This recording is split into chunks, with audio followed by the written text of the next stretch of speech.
Bonjour, c'est Jean Descartes. Bienvenue au cœur de l'histoire.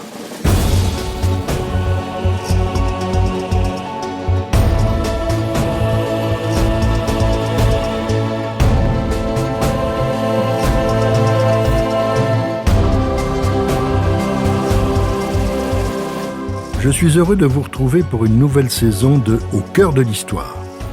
Dans cet épisode en 2 volets, je vous raconte comment, il y a 150 ans, le flamboyant Second Empire s'est effondré en une nuit après une dernière bataille héroïque et désespérée contre l'armée prussienne. Première partie, la débâcle de Sedan. Nous sommes à l'aube, le 2 septembre 1870. Napoléon III sort à cheval de la sous-préfecture de Sedan, dans les Ardennes. La veille, les forces françaises se sont inclinées contre l'armée prussienne et l'empereur fait partie des prisonniers. La défaite l'accable moralement, mais il souffre aussi physiquement. Plusieurs fois, il doit mettre le pied à terre, soutenu par son aide de camp.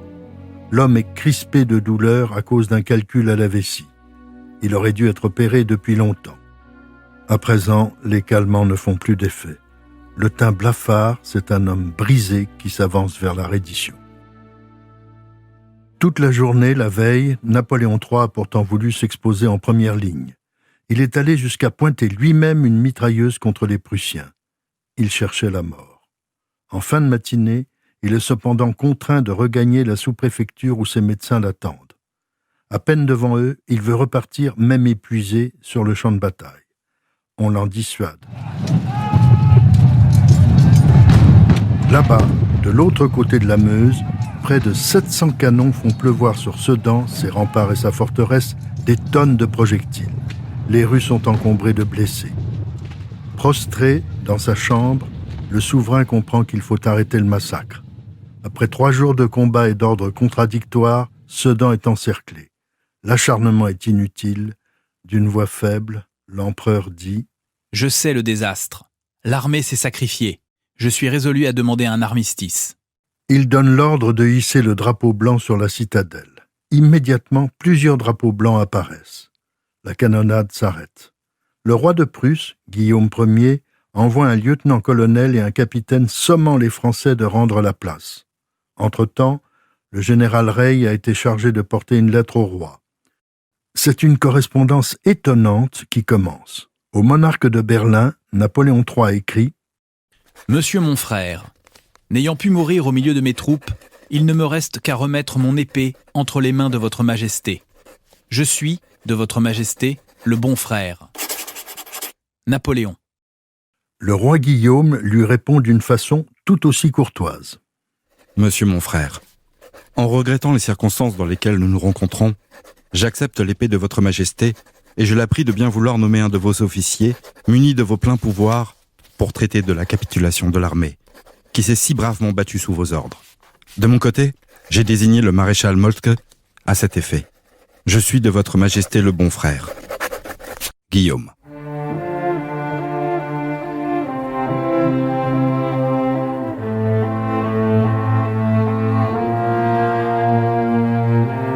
Mais malgré ce ton cordial, les conditions imposées par la Prusse sont très dures.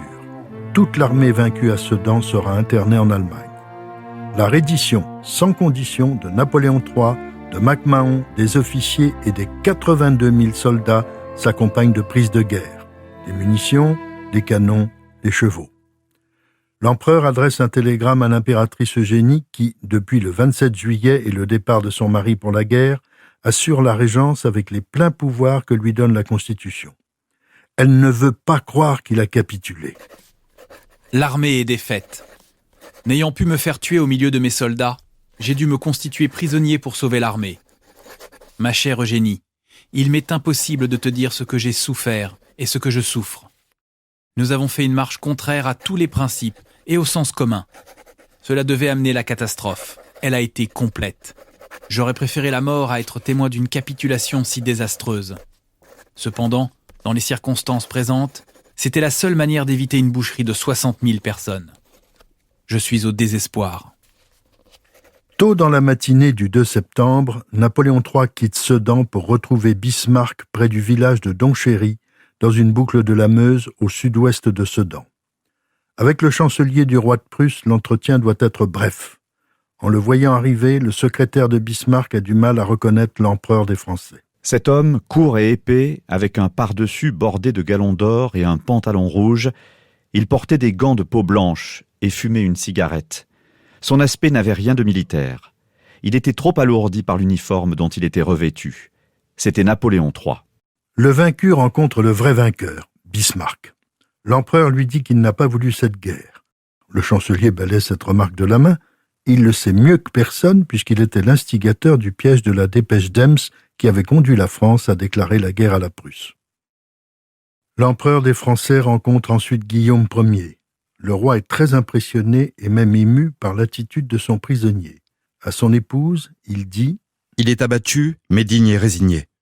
Il semble que cet homme, si malade, soit comme soulagé. » Le lendemain, 3 septembre, sous une pluie torrentielle, Napoléon III va quitter la France pour toujours. Il le sait, il ne reviendra pas dans son pays. Arrive un convoi de 8 voitures, un coupé pour l'empereur, 2 breaks pour sa suite, 2 chars à bancs pour les domestiques et 3 fourgons pour les bagages. Un escadron de Uhlans, ces terribles cavaliers de l'armée prussienne, vient se ranger. Il servira d'escorte. Le ciel est bas.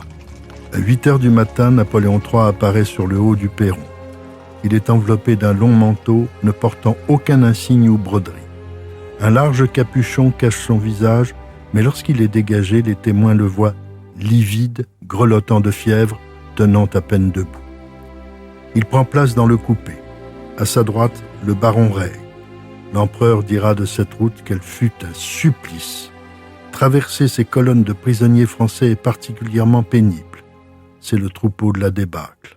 Hagards, dépenaillés, harassés, les soldats ont parfois des réactions hostiles. Ils parlent de trahison. L'un de ces malheureux tente de se jeter sur le coupé. Il insulte le souverain. Un officier prussien l'écarte d'un coup de crosse. Le contraste entre l'armée des vaincus, en déroute, et celle des vainqueurs est accablant. En voyant les débris de son armée, Napoléon III ne peut retenir ses larmes.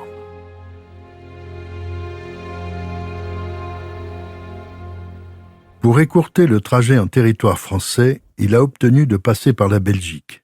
À la frontière, l'escadron de Uhlans cesse sa pesante escorte. Les officiers prussiens qui prennent le relais sont d'une extrême déférence. Napoléon III les en remercie. Le cortège fait escale pour la nuit dans un hôtel du village de Bouillon, dans l'Ardenne belge. À sa grande surprise, le souverain déchu est autorisé à se promener sous une surveillance discrète.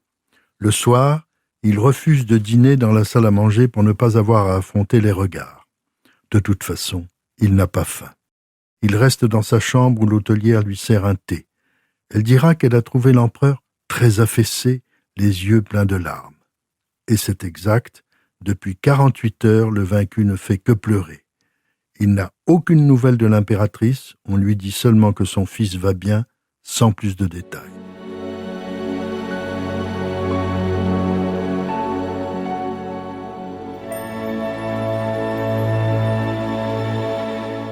Au matin du 4 septembre, Napoléon III doit poursuivre son exode en train spécial. Sur le quai de la gare, il bavarde avec plusieurs personnes. Ses interlocuteurs lui trouvent l'œil terne, les traits vieillis, le teint très pâle. Le soir, à la dernière gare belge, on lui apprend les nouvelles de France. Dans la journée du 3 septembre, des bruits alarmants courent dans Paris. La catastrophe de Sedan et la capitulation de l'empereur sont annoncées officiellement. La foule a commencé à se rassembler sur les boulevards. Des cris s'élèvent « Déchéance !» À force d'enfler, la rumeur parvient aux Tuileries, sous les fenêtres d'Eugénie. Tétanisée, incrédule, furieuse, l'impératrice régente répète mécaniquement « Il n'a pas capitulé. Il ne s'est pas constitué prisonnier. Un Napoléon ne se rend pas. Il est mort. L'empereur est mort. » La malheureuse hurle, martelant ces mots, le regard fixe, hagarde selon son entourage pétrifié. Elle tremble. Non, ce n'est pas possible. Puis ses ultimes forces la trahissent. Dans un silence complet où personne n'ose murmurer le moindre mot de réconfort, Eugénie s'écroule sur un canapé. Soudain, elle est frappée par la révélation complète du désastre où domine la vision du drapeau blanc agité dans la mitraille sur ordre de son mari.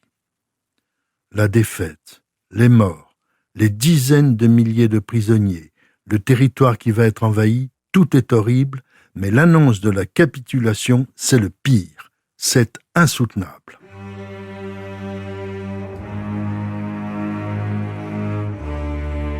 À 6 heures du soir, dans un sursaut, la souveraine réunit de toute urgence le Conseil des ministres et le Conseil privé. La discussion, confuse, dure 2 heures. 2 heures pour élaborer une déclaration gouvernementale qui énumère les drames, dresse le bilan des pertes, place Paris en état de défense renforcée et contient une phrase révélatrice et pathétique. L'empereur a été fait prisonnier dans la lutte. Eugénie y tient, c'est une question d'honneur. Des députés de l'opposition exigent la réunion d'urgence du corps législatif, c'est-à-dire l'Assemblée. Eugénie, exténuée, se retire dans ses appartements. Elle a refusé de prendre la moindre nourriture. Autour d'elle, les journaux qui, il y a encore 2 jours, publiaient des communiqués claironnants de victoire alors qu'elle recevait, dépêche sur dépêche, l'accumulation des échecs. Pourquoi ont-ils menti? Le Siècle, le National, le Figaro, la Liberté, le Pays, tous ont intoxiqué le gouvernement, abusé l'opinion, déstabilisé la Régence. Beaucoup de Parisiens refusent d'y croire, eux aussi victimes de cette propagande insensée. Un peu avant 22 heures, le préfet de police fait porter un message à la souveraine. Des vendeurs de journaux portent des piles d'éditions spéciales révélant, cette fois, la vérité. Il ajoute que des cris ont été entendus « À bas l'impératrice, vive la République !» La foule grossit autour du Parlement et s'avance vers les Tuileries. À la souveraine, très pâle, le regard fixe, le préfet propose de nommer un dictateur. Lui seul saura mater l'émeute. Et il lui recommande de fuir. Elle s'insurge. Jamais. Vous ne savez pas ce qu'est une guerre civile. Moi, je sais. Pendant des décennies, les Espagnols se sont déchirés. Ne vous occupez pas de moi. Occupez-vous de la France. L'impératrice refuse de faire couler le sang des Français. D'une voix métallique, elle ajoute « Si le corps législatif croit que je sois un obstacle, que le nom de l'empereur soit un obstacle, et non une force pour dominer la situation et organiser la résistance, que l'on propose la déchéance. Je ne me plaindrai pas. Je pourrai quitter mon poste avec honneur. Je ne l'aurai pas déserté. » Ces derniers mots trahissent son obsession et peut-être la crainte du jugement de l'histoire. On peut la tuer, elle n'est pas lâche. Elle, l'impératrice, ne capitulera pas. Mais comment en est-on arrivé à ce désastre? Si cette plongée dans l'histoire de France vous a plu, n'hésitez pas à en parler autour de vous et à me laisser vos commentaires sur le groupe Facebook de l'émission. Je vous donne rendez-vous demain pour la seconde partie de cet épisode d'Au cœur de l'histoire consacré à la chute du Second Empire. Au cœur de l'histoire est un podcast Europe 1 Studio. Il est écrit et présenté par Jean Descartes. Cet épisode a été réalisé par Jean-François Bussière. Ressources bibliographiques. Philippe Seguin, Louis-Napoléon le Grand, Grasset, 1990, Grand Prix de la Fondation Napoléon. Georges Roux, Napoléon III, Flammarion, 1969. Jean Descartes, Eugénie la dernière impératrice, Perrin, 2000, Grand Prix de la Fondation Napoléon.